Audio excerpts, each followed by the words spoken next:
ચાલો વિદ્યાર્થી મિત્રો 18મો પાઠ છે ભુક્તિ એ ભૂંડી ભીખ. સાહિત્ય પ્રકાર છે નવલકથા ખંડ અથવા નવલકથા અંશ. લેખક છે પન્નાલાલ પટેલ. યાદ રાખજો જે આગળનો વિડીયો હતો પાર્ટ 1 તો એ તમને અહીંથી છે એ અહીંયા સુધીનો મોકલેલો છે. હવે અહીંયાથી આગળ જોઈ લે. ગમે તેમ પણ ડેગડિયાના મહારાજ અને સુંદરજી શેઠની વાત ધ્યાનથી સાંભળી. પછી ડેગડિયાના મહાજન હતા. સુંદરજી શેઠે વાત કરી તો એ ધ્યાનથી સાંભળે છે. વરસાદ નહીં આવે તો આપણે જેની પાસે ધાન હશે એ નહીં જીવવાના ને આવશે તો આના આજ માનવી એકનું એક અનેક ગણું છે પકવી આપવાના છે.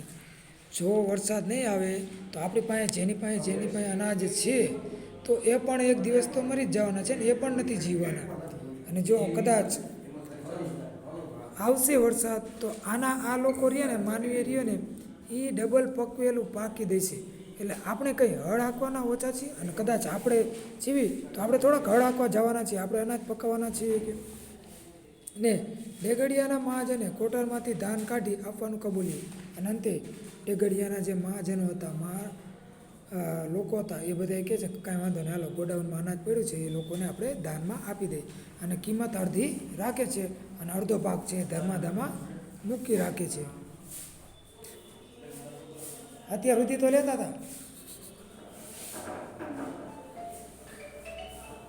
જોકે શરૂમાં તો ધર્માદાનું ખાનાર બહુ ઓછા નીકળ્યા, પરંતુ શરૂમાં છે આ ધર્માદાનું માંગનાર હાથ લાંબો કરનાર બહુ ઓછા વ્યક્તિ નીકળ્યા. પણ દિવસે દિવસે સંખ્યા એની વધતી ચાલી, કારણ કે અનાજ ખૂટતું જાય પછી માંગવા આવી જાય. ભૂખે ટેકને ઠોકરે ચડાવી. અને જે ભૂખે નિયમ રાખ્યો હતો કે આજે હું નહીં જમું એને પણ ટેકે ઠોકરે ચડાવે છે, મતલબ રદ કરી દે છે. કાળુને રાજુને વિનવ્યું અને કાળુને કીધું રાજુએ કે હાલો હવે તમે તે એવી રીતે વિનંતી કરે છે. તમે તો કહેતા હતા ને કે આ કોટરમાં આપણે ધાન છે કે છે તમે તો કહેતા હતા કે આ કોટરમાં આપણા અનાજ છે કે તે આપણા જ છે ને. કાળુએ કીધું હા તો આપણા જ છે ને કે તો પછી મહાજન આલે છે ને લેવું છે એમાં શરમ શાની? તો કે આ મહાજન આપે છે અને આપણે લેવું છે તો એમાં શરમ છે નહીં કે ગણે એને તો ખરી જ ને. ગણે એટલે આપણું છે એટલે તો ખરી વાત છે ને કે ને આપણા છે એટલે તો ઉલટાની શરમ થાય અને આપણા છે એટલા માટે તો ઉલટાની શરમ થાય છે. આપણા ધાન ને તોય આપણે હાથ ધરવાનો ભીખ માંગવાની એમ કહે છે આપણું અનાજ અને આપણા અનાજ માટે આપણે જ હાથ લાંબો કરવાનો અને ભીખ માંગવાની કે લો હેંડો એવું બધું ગણ્યા વગર ઉઠો અને કહે છે હાલો કે આવું બધું વિચારો છો અને ગણ કરો છો એની કરતાં ઊભા થાવ કે નકર હું નહીં જવાની અને નકર હું નથી જવાની કે હાલો જાઉં તો જેને તમારા સામાને જો કદાચ જાઉં તો મને તમારા હમ છે કે આ બે છોકરા ભલે ભેગા મરી જાય અને આ બે છોકરાઓ છે એ ભલે ભૂખ્યા મરી જતા હોય કે. લોચો વળીને પડેલા કાળુને ઉઠીએ જ છૂટકો થયો અને લોચો વળીને બેઠેલો કાળું છે એને ઊભા થયા વગર છૂટકો જ નથી. હવે ઊભો થાય છે આમ તૂટી વાળીને બેઠો હતો. પણ એક શરતે અને શરત કરે છે એક શરતે આવું હું તારી સાથે આવું તો તે ભલે બાકી હાથ તો નહીં ધરવાનો. હા હું તારી સાથે આવું તો ખરો પણ હું હાથ લાંબો કરીશ નહીં. ચોખીન ચટ ના પાડી દે છે કે હું હાથ લાંબો કરીશ નહીં કે ને ન ધરતા કે હા હાથ લાંબો ન કરતા તમારી વતી હું ધરીશ. તમારી વતી હું ધરીશ પછી તો ખરું ને અને પછી તો ખરું ને કે હું તમારી વતી ધરીશ કે. અરે ગાંડી કાળુની ઊંડી ઉતરી ગયેલી આંખોમાં બહાર નીકળેલા આવેલા જડબામાં પેલા હાડકા ઉપર હાસ્ય જેવું કંઈક ભરી વળ્યું. હવે અરે ગાંડી એવું થોડુંક પતિ પત્નીમાં આવું શબ્દ વાપરતા હોય છે. બોલે ગાંડીને ભલીને ભોળીને એવી રીતે કે ભૂંડી. એટલે કાળુની આમ ઊંડી એના ચહેરાનું વર્ણન છે. ઊંડી ઉતરી ગયેલી આંખો છે તો એમાં બહાર નીકળેલા જે જડબા છે એની ઉપર થોડુંક અમતું હાસ્ય દેખાઈ આવ્યું છે. ફરક છે કારણ કે આમ તો હસતો ચહેરો તો હોય જ નહીં અત્યારે, કારણ કે અત્યારે એમની ઉપર કોપ છે દુકાળ પડ્યો છે એટલા માટે. અને બોલ્યો આ દોઢ પાસે ખીચડી જીવાડશે એમ તું માનેસ? અને કહે છે કે આ દોઢ પાસે એટલે 112 ગ્રામ જેટલો વજન થાય છે તો કે એટલી ખીચડી તને આપશે તને શું એ જીવાડશે કે?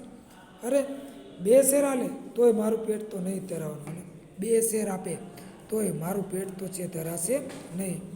આગળ જતાં ઉમેર્યું, અને આગળ જઈને પછી ફરી વાત કરે છે કે ને તું એમ જાણે છે કે વરસાદ આવવાનો છે, અને તને એવું લાગે છે, કાળું છે એ રાજુને કહે છે આવું, કે તને એવું લાગે છે કે પાછો વરસાદ પણ આવવાનો છે કે? ત્યારે તું શું કામ ભૂંડી આ મરતી ઘડીએ, આ તો પરથમીનો પલ્લો થવા બેઠો છે. અને આ તો પરથમી તળપદા શબ્દનો શિષ્ટુપ છે, યાદ રાખજો. પૃથ્વી થાય અને પલ્લો એટલે પ્રલય, વિનાશ, એટલે કે આ પૃથ્વીનો વિનાશ થવા બેઠો છે. ભૂંડી કે નથી આપણે જીવાના કે નથી જીવાના મહાજને, નથી જો આપણે જીવાના, અને આ જે મહાજન છે, પ્રતિષ્ઠિત લોકોનું ટોળું છે, સમૂહ છે, એ નથી જીવાના કે. ત્યારે શું કામ ભૂંડી આ મળતી ઘડીએ કણબીના દીકરા પાસે હાથ ધરાવે છે, અને તેમ છતાં ભૂંડી ગાંડી કે આ મળતી વખતે ઘડીએ આ કણબીના જે દીકરો છે એને તું હાથ લાંબો કરવાનું કહેશ કે ભીખ મંગાડેશ કે ના ના રાજુ તું એકલી જા, હું તો નથી જવાનું. અને અંતે કહે છે કે ના ના રાજુ તું એકલી જા, મારે તો નથી જવું કે. ને એ થંભી ગયો અને ઊભો રહી જાય છે. દૂર દેખાતી પેલી દરિદ્રનારાયણની લાંબી કતાર તરફ આંસુ વિહોણી રડતી આંખે તાકી રહ્યો, અને દૂર દેખાતી એટલે દૂર આમ નજર કરે છે તો દરિદ્ર નારાયણ એટલે ગરીબોની લાંબી કતાર એટલે લાઈન તરફ એ પોતે આંખમાં આંસુ નથી, તેમ છતાં એની રડતી આંખે એ પોતે જોઈ રહે છે. સ્ત્રી પુરુષોના એ અર્ધનગ્ન હાડપિંજરમાં પટેલ હતા ને બ્રાહ્મણોય હતા. જો કોણ કોણ હતા એ યાદ રાખજો. સ્ત્રી પુરુષોમાં એ અર્ધનગ્ન હાડપિંજર, અર્ધનગ્ન એટલે શું તો કે જે આપણે જે પેન્ટ પહેર્યું હોય પણ શર્ટ પહેર્યો ન હોય તો એ અર્ધનગ્ન દશા કહેવાય.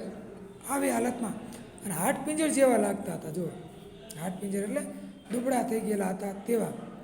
એમાં પટેલ પણ હતા, બ્રાહ્મણો પણ હતા, અને કોઈ વાણિયામાંથી પણ હતા.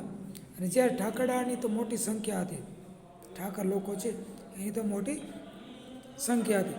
ઘાંચી અને સિપાઈ પણ હારમાં ભેળસેળ હતા. ઘાંચી લોકો પણ હતા, સિપાઈ લોકો પણ એ લાઈનમાં છે એ અંદર ભળી ગયેલા હતા. કેટલી કોમ થઈ છે યાદ રાખજો. પટેલો હતા, બ્રાહ્મણો હતા, વાણિયા હતા, ઠાકરડા હતા, ઘાંચી સિપાઈઓ પણ હતા.